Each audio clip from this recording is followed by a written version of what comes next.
I never expected a single moment to change the course of my life, but that's exactly what happened the day I heard a faint cry echoing across the desert. At first I thought it was the wind playing tricks on me, but then I saw her, an Apache woman, bound and bruised, being dragged away by ruthless men. Her eyes met mine, filled with both fear and desperate hope, and in that instant I knew I couldn't turn away. What began as a rescue in the burning heat of the Arizona sun became a journey that tested my courage, pulled me into a world I had never known, and led to an offer that shook me to my very core. The desert was alive with silence, the kind of silence that presses down on a man's chest and makes every breath feel heavy. The air shimmered under the heat, and the horizon seemed to dance with illusions. My horse's hooves crunched against the brittle earth, carrying me deeper into nowhere. I had no plan that day beyond reaching water and maybe finding shade, but fate has a way of writing stories that no man can predict.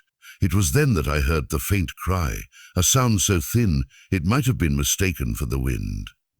Yet there was something unmistakably human in it, a tone of desperation that pierced through the stillness of the desert. I pulled on the reins, my heart quickening, and listened again. Another cry, this one sharper, the voice of someone in distress. I spurred my horse forward, each stride pulling me closer to the sound. My eyes scanned the canyon path ahead until I saw them. Two men dragging a woman across the rocky ground. She was bound, stumbling as they yanked her forward, their rough laughter carrying through the hot air. Rage burned inside me before I had time to think. They weren't just men looking for a trade. They were predators feeding on cruelty. And she, though bruised and broken, carried herself with a dignity that even their ropes couldn't erase. Her eyes flickered toward me, a silent plea for salvation. That single look was enough to anchor me to the moment, to strip away every excuse I could have given myself to ride past. My hand went to my revolver almost instinctively.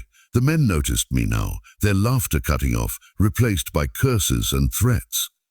One of them raised his rifle, but the desert has a way of favoring quick decisions. The echo of gunfire split the stillness, sharp and final. Dust rose, blood stained the dirt, and in a few breathless moments, the outdoors were gone, leaving only the sound of the woman's ragged breathing. She collapsed as I dismounted, and when I cut her free, her wrists were raw and swollen. Her voice was little more than a whisper, but she thanked me with eyes that spoke volumes. I guided her to a patch of shade, giving her water, watching her drink with shaking hands. She was fragile in that moment, yet there was a fire in her spirit that told me she was far from broken. She told me her name was Ahioka, her voice trembling but steady enough to hold meaning. I didn't know then that this meeting would alter the course of my life, only that I had stumbled into a story larger than myself. For days after, we rode together through barren lands and narrow trails, pushing toward the home she had been stolen from. The journey was merciless. The sun showed no kindness, beating down until our lips cracked and our water ran low. At night the cold descended, leaving us shivering near the small fires I built. On one of those nights, as sparks floated into the dark sky, Ahioka told me fragments of her story. She had been gathering herbs near the river when the men took her, knowing her people were away hunting. She was the daughter of a shaman, a healer in her own right, and her absence would have left her tribe wounded both in spirit and in strength. She spoke with sorrow, but also with a quiet strength that humbled me. We faced dangers that tested us at every turn. Once, as we crossed a rocky pass, riders appeared in the distance, shadows against the sun. We barely escaped, forcing our horses through narrow trails where the cliffs threatened to swallow us whole. Another time, a rattlesnake coiled near our resting place, its rattle breaking the silence of the night. With a swift strike, I ended the threat, but it left my pulse racing long after the danger had passed. Through it all, Ahioka never wavered. She prayed softly in her language, words that carried power even though I couldn't understand them. Her faith steadied me in ways my own strength could not. I had lived a wandering life, drifting from one town to the next, never rooted, never belonging. I had fought men, storms, and my own loneliness, yet nothing had prepared me for the quiet bond that grew between us. In her presence, the world felt less hollow. She looked at me as though I was more than a drifter with a gun, as though fate itself had chosen me to walk into her life at that precise moment. It stirred something in me I had long buried, the longing to be more than a shadow in someone else's story. In When at last we reached the edges of her people's land, riders appeared again, this time her kin. Their bows were drawn, suspicion written in every line of their faces. I froze, knowing too well what an outsider meant to them, but Ahioka's voice broke through their anger. She ran to them, speaking rapidly in her tongue, her arms outstretched. Their expressions softened as they embraced her, their suspicion turning to relief. They looked at me with a mix of caution and gratitude, and I knew my part in her rescue was done, or at least I thought it was. That night, under the glow of their fires, I sat apart, ready to leave at first light. I told myself I was a man of the road, that I didn't belong in the warmth of this camp. But fate had other plans. Ahioka approached me, her eyes bright with something deeper than gratitude. She placed a pendant in my hands, carved in the shape of an eagle mid-flight. It was beautiful, but what struck me most was the way her fingers lingered, the way her voice carried weight as she spoke. She told me it was her most sacred possession, a gift from her father. But it wasn't just the pendant she offered. She offered herself, her life, her heart, bound to mine by the journey we had shared. Her words struck harder than any bullet I had ever faced. I wasn't prepared for such an offering, for such faith. My life had been a series of lonely roads, yet here was someone telling me I was meant for more, that I belonged somewhere to someone. I realized then that rescuing her had not just saved her life, it had saved mine in ways I could not yet understand. The morning after I thought my role was complete, I woke to the sound of voices rising in the Apache camp. Warriors moved about with a quiet intensity, their eyes landing on me with suspicion.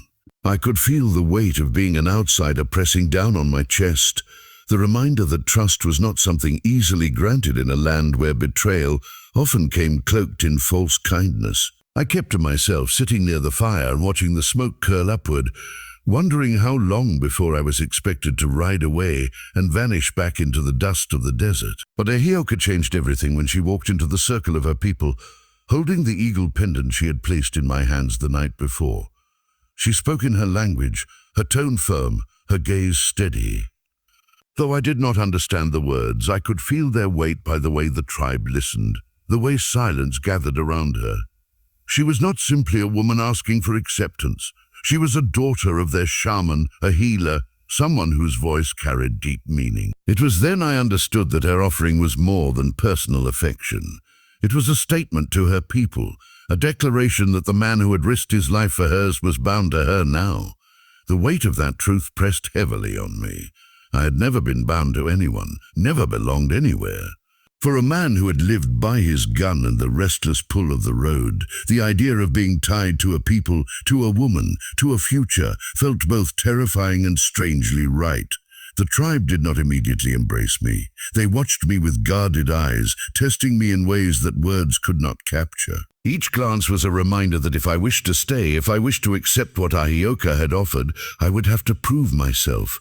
The days that followed were filled with silent trials. I was asked to ride with their hunters, though no words explained if it was an invitation or a test. I tracked deer alongside them, learning the ways of their movement, their patience, their respect for the land. I had always hunted for survival, for my own belly, but here I saw something deeper. Every arrow released was a prayer, every kill honored with ritual. It humbled me, reminded me how shallow my wandering had been compared to the depth of their connection to the earth. At night, I worked with my hands, helping to repair shelters, carrying water, doing the tasks no warrior would lower himself to do. Some watched me with approval, others with suspicion, but slowly I could feel the edges of their doubt soften. Ahioka was my anchor through it all. She walked beside me in the quiet moments, teaching me words in her tongue, laughing softly when I mispronounced them. She showed me how her people used herbs to heal wounds, how every plant held a purpose if one only knew where to look. In her presence, I felt the hardened shell I had built over years of drifting begin to crack. I was no longer just a man who had rescued a woman from cruelty. I was becoming part of her world, and it both frightened and filled me with a sense of belonging I had never known. But challenges continued to rise, testing the fragile bond that had been built. One evening, as the sun dipped low, a group of riders approached the camp. They were traders from the nearest town, men who knew my face, men who had dealt with me in saloons and dusty backroads. They recognized me instantly, calling out my name, asking why I was here. among the Apache. Their tone carried mockery, as though my presence here was a betrayal of the rough life we had shared. Their words were sharp, meant to stir mistrust in the hearts of the tribe. I saw the way the warriors' eyes shifted toward me, their hands hovering near their weapons. In that moment I realized how easily all I had earned could be undone. I stood tall, choosing silence over defense. Words would not save me. My actions would. When one of the traders laughed and threw a cruel insult at Ahioka, something in me snapped. I stepped forward, placing myself between her and their sneers. My hand rested on my revolver, but not to draw it. Instead, I met their eyes with a steady gaze, refusing to play their game, refusing to lower myself to their cruelty. The tribe watched, waiting. Finally, the traders spat on the ground, turned their horses, and rode off into the fading light. It was only then that I saw Ahioka's eyes glisten with pride, her hand brushing mine with the quiet strength of someone who knew I had chosen her world over my past. As days bled into weeks, I felt myself slowly transforming. I was tested again, this time in a way that demanded more than strength. A fever swept through the camp, striking children and elders alike. Fear hung heavy in the air, and though the shaman worked tirelessly, his daughter at his side, the sickness lingered. I had seen illness before, in frontier towns where it spread like wildfire, leaving devastation behind. But here, surrounded by people who had begun to accept me, it felt personal. I refused to sit idly by. I hunted further than I ever had, bringing back food when others were too weak. I rode to a nearby settlement for supplies, braving suspicion and risk, and returned with what I could carry. Ahioka worked night after night, her hands steady even as exhaustion threatened to consume her. Together, we cared for the sick, and when at last the fever broke, when laughter returned to the camp, I saw in their eyes something I had not seen before: respect. Still, respect was not the same as full acceptance. There were whispers, doubts about whether an outsider could ever truly belong. I could not blame them. I had asked myself the same question many nights beneath the stars. What right did I have to accept what Ahioka had offered me? What right did I have to become part of something sacred and ancient? Yet every time those doubts clawed at me, I thought of the moment I first saw her, bound and stumbling, her eyes meeting mine with a plea I could not ignore. Fate had woven our lives together, and no amount of doubt could erase that truth. The greatest challenge came not from within the tribe, but from outside. One evening, a scout returned with grim news. The same outlaws I had faced before, men who had escaped justice, were gathering with others, planning a raid. They had not forgotten what I had done, and they were eager for revenge. The tribe prepared for battle, every warrior sharpening weapons, every family bracing for what was to come. I knew then that my place in this fight would define me. If I stood with them, truly stood with them, there would be no turning back. And if I fell, it would be as one of them, not as an outsider drifting on the wind. When the night of the raid came, fire lit the edges of the camp, and the sound of war cries split the air. I fought with everything I had, shoulder to shoulder with men who had once doubted me, defending the people who had given me a chance at belonging. The battle raged long into the night, but in the end, the outlaws were driven back, scattered into the desert like shadows before dawn. Exhausted, bloodied, I stood among the warriors, my chest heaving, my hands stained with the cost of survival. It was in that moment, as Ahioka ran to me, her arms wrapping around me with a fierceness that spoke of both love and relief, that I realized the truth. The morning after the battle, the camp was alive with the sounds of recovery. Smoke still lingered from the fires that had nearly consumed the edges of the village, and the wounded lay scattered on blankets while the healers worked tirelessly. My arms ached, my body bore the bruises of the fight, and the weight of exhaustion pressed down on me. Yet I felt something I had not felt in years, a sense of belonging, of having stood where I was needed and not turning away.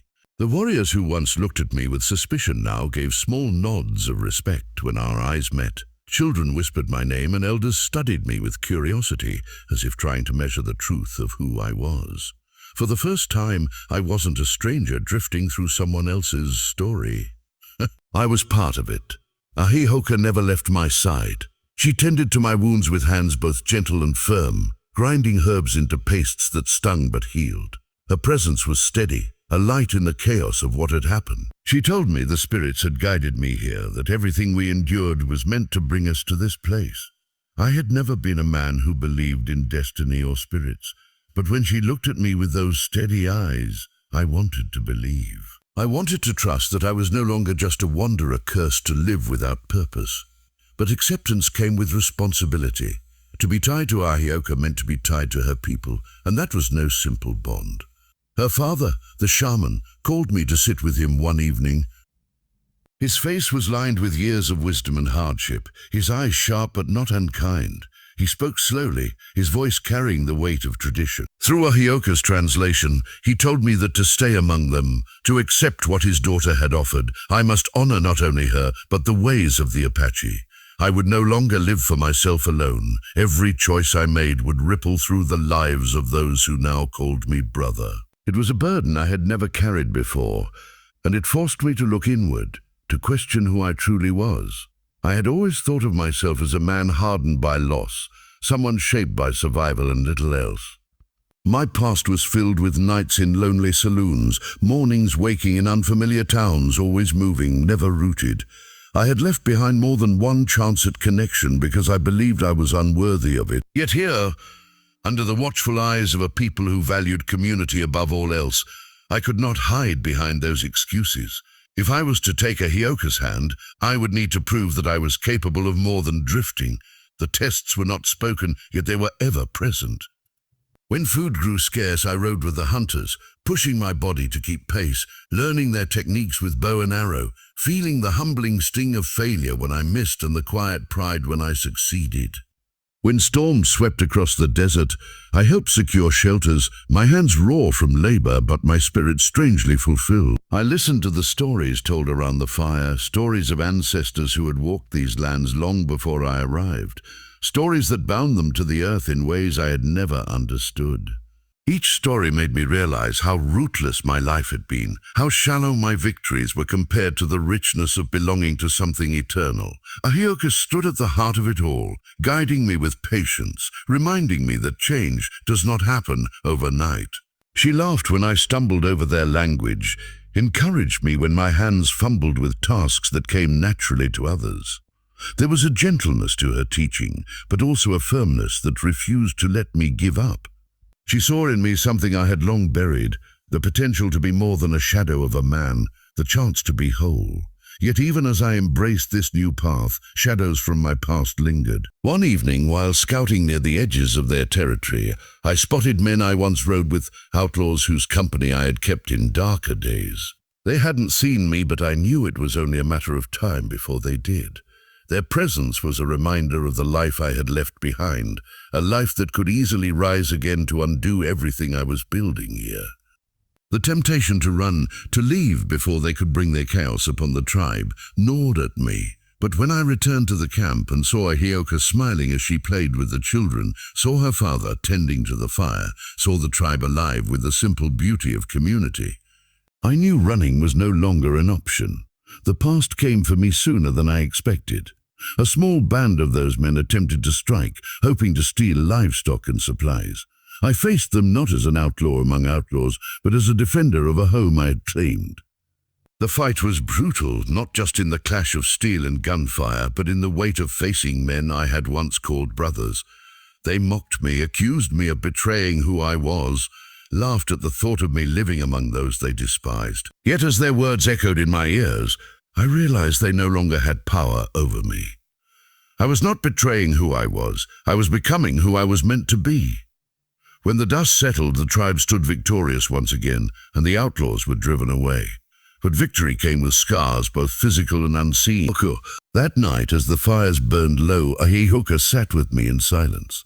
She didn't speak of the battle, didn't ask questions, didn't press me for words I wasn't ready to give. Instead, she laid her hand over mine, her touch grounding me, reminding me that I was no longer alone in carrying the weight of my choices. For the first time in my life, I felt the comfort of truly being seen, not for what I had been, but for what I was becoming. The days turned into weeks, and slowly the tribe's acceptance deepened. They taught me rituals, welcomed me into their ceremonies, allowed me to stand not as a guest, but as family. The eagle pendant Ahioka had given me never left my neck, a constant reminder of the bond we shared, a bond forged in fire, danger, and trust. Each time I touched it, I remembered the moment she had placed it in my hand, the moment she offered me not just her heart, but a place in the world. Even with the acceptance, challenges did not vanish. Life in the desert was harsh, survival demanded strength and unity, and I was reminded daily that belonging was not a prize to be claimed once and for all, but something to be earned again and again. Yet each challenge strengthened me, shaped me into someone I barely recognized. No longer the drifter with empty eyes, I had become a man with purpose, a man whose life was intertwined with others. And at the center of it all was Ahioka, whose courage and love had shown me a path I never knew existed. Fate is a strange force, one that often reveals itself in the quiet moments when we least expect it. I had lived most of my life believing I was in control of my path, a wanderer who chose which roads to ride, which towns to enter, and which fights to walk away from. Yet the more I look back, the more I realize how little of it was truly my own doing. That day in the desert, when the cries of a bound woman reached my ears, I thought it was chance that put me there. But as the days turned into weeks and the threads of my life became tangled with hers, I began to understand that chance had little to do with it. Something larger was at play, something I could not name then, but feel now, with every memory that still lingers. The desert was not meant for softness. It punished the careless, rewarded the strong, and swallowed the weak. I had grown used to surviving it, knowing its cruelty, expecting nothing but hardship in return. Yet fate chose that very wasteland to plant the seed of something I had never known. Connection. When I cut Ahioka free and saw the gratitude in her eyes, it was more than the relief of one life saved. It was the beginning of my own life being reshaped. At first I resisted the thought. I told myself it was nothing but timing, a man with a gun finding himself in the right place. But as we traveled together, as her words, her prayers, her very presence wrapped around me like threads weaving a tapestry, I realized this was not coincidence. Every challenge we faced seemed designed not just to test survival, but to draw us closer. The riders who nearly discovered us when smoke gave us away, the rattlesnake that slithered dangerously close in the dead of night, the exhaustion of long days under the sun, all of it felt like trials, as though fate itself was hammering two broken pieces of iron together in the fires of hardship, shaping them into something stronger. I had faced danger before, but it had always been for myself, for my own survival. This was different. Every time I stepped forward, it was not for me, but for her, and in that act, I discovered strength I didn't know I had. When we reached her people, I thought fate had completed its work. I expected to hand her back into the arms of her tribe, to leave with the satisfaction of having done something good, perhaps one of the only good things I had done in a long life of wandering. But fate was not finished. The look in her eyes when she placed the eagle pendant into my hands, the weight of her words when she offered not just gratitude but herself, shattered every belief I held about who I was. For years, I had told myself I was unworthy of love, undeserving of belonging, destined to walk alone. Yet here she stood, saying that the spirits had tied our lives together, that what we had endured bound us in a way nothing else could. It shook me because deep inside, I wanted to believe her. I wanted to believe that my life had been leading to this moment, that all the roads I had traveled, all the nights spent alone under an endless sky, all the mistakes and regrets had been preparing me for this one chance. The weight of it terrified me. To accept meant to step into a life of responsibility, to shoulder the trust of a woman and an entire people. Fate had pushed me to the edge of a decision, and for the first time, I did not want to run. But fate does not gift without challenge. Acceptance was not handed to me easily. The tribe tested me, not with words, but with watchful eyes, with silence heavy enough to crush the unworthy. I had to prove myself through action, through labor, through battle. Hunting alongside their warriors, working with my hands to build what would stand against the storms, carrying water until my arms gave out. Each act was not just survival, it was a vow spoken in sweat and struggle. And each time I wanted to falter, I remembered her voice, her offering, and the truth that fate had brought me here not to fail, but to rise. The outlaws who returned to challenge us only deepened my belief in fate's design. To face men I had once ridden with, men who reminded me of the life I had left behind, was no accident. It was as though fate itself demanded I sever that part of myself completely, that I prove not only to the tribe, but to my own soul that I was no longer that man. Their taunts, their laughter, Their cruel words about Ahioka and her people were meant to draw me back into the shadows I had once lived in. Instead, they became the fire that burned those shadows away. Standing between them and her, choosing her world over my past, felt like stepping into the man fate had always intended me to be. Even in the quiet moments, fate's presence was undeniable. When illness swept through the camp and I chose to ride far for supplies, risking being recognized or hunted, it was more than duty. It was fate testing whether I would carry the burdens of others as my own. When I returned to see the relief in Ahioka's eyes, when her father nodded silently as if to say I had taken another step closer to belonging, I knew these were not random trials. They were threads in a larger design, one I had been blind to most of my life. There were nights when I lay awake staring at the stars, questioning it all. Was I truly chosen for this path, or was I just a man desperate for meaning after years of emptiness? But then I would feel the pendant against my chest, its weight steady, its carving of the eagle mid-flight, reminding me that some things are too precise, too perfect, to be chance. Fate had carried me to her cry in the desert. Fate had guided my hand in the moment of decision, and fate had given me a choice, to walk away as I always had, or to stay and become something more. The more I lived among them, the clearer it became. Fate was not some distant hand moving pieces on a board. It was the sum of every choice, every hardship, every act of courage or fear that had brought me. I could not control where it began, but I could choose how it shaped me, and for the first time, I wanted to let it shape me. Ahioka believed deeply in the spirits, in the unseen forces that guided the living. Through her, I began to see fate not as a burden but as a gift. To her, my presence in the desert that day was no accident. To her, every danger we faced together was meant to forge the bond we now shared. And in her eyes, I saw no doubt, no hesitation, only the quiet certainty that this was where we were meant to be. It was her faith that gave me strength, her unwavering belief that turned my fear into resolve. Fate had taken a drifter with nothing to his name, a man who lived only for himself, and placed him in the path of a woman whose courage and love would change him forever. It had given me a chance not only to save her life, but to discover my own. Every scar, every battle, every sleepless night beneath the desert sky now carried meaning. And though I once thought fate was nothing more than a word for chance, I came to understand it as the force that had led me exactly where I needed to be, even when I didn't know it myself.